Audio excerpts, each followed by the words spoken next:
আমার লাইফের আমি যদি কই সবচেয়ে মনে করেন ভয়ঙ্কর দিন আজকে।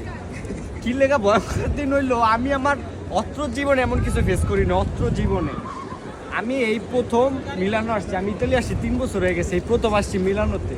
তাও আবার এই জিনিসটা শুধু দেখার জন্য। কয় ঘন্টা জার্নি করছি জানেন?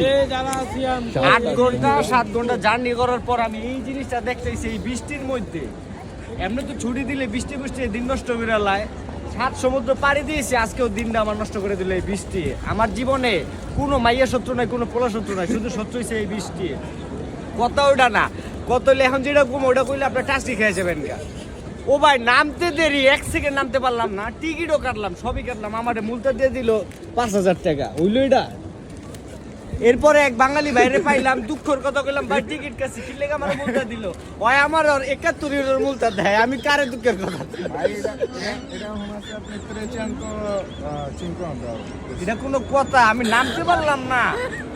5000 টাকা এমনি নিয়ে নেবে, 41 ইউরো মূলটা দিয়ে দিছে, মাত্র 2 টাকা টিকিটের দাম। টিকিটও কাটলাম, টিকিটও রাখলো, টাকাও রাখলো, সবই রাখলো, আমার আর রাখলো না। আমার এটা 350 টাকা প্লাস আছে, প্রায় বাংলাদেশে 60,000 টাকার উপরে। আমার কলজাটা ফাইটটা যাইতেছে, বিশ্বাস করেন। আমার 40 টাকা তো 8 ঘন্টা যে জার্নি করছি এতেও লাগে না রে ভাই। এতেও যদি লাগতো আমি আমার মনটারে বুঝাইতে পারতাম এটা কি হইলো আমার লগে আজকে। হ্যাঁ ভাই, আপনারা এই ভিডিও শেয়ার করে আমার টাকাটা উঠাই দেন, নাহলে আমার মাথা মতো আমার আজকে রাইতে ঘুমাইবো না। কথা বুঝেন নাই? এই ধুমো দেখতে আমার 2-300 টাকা শেষ হয়ে যাবে এমনি।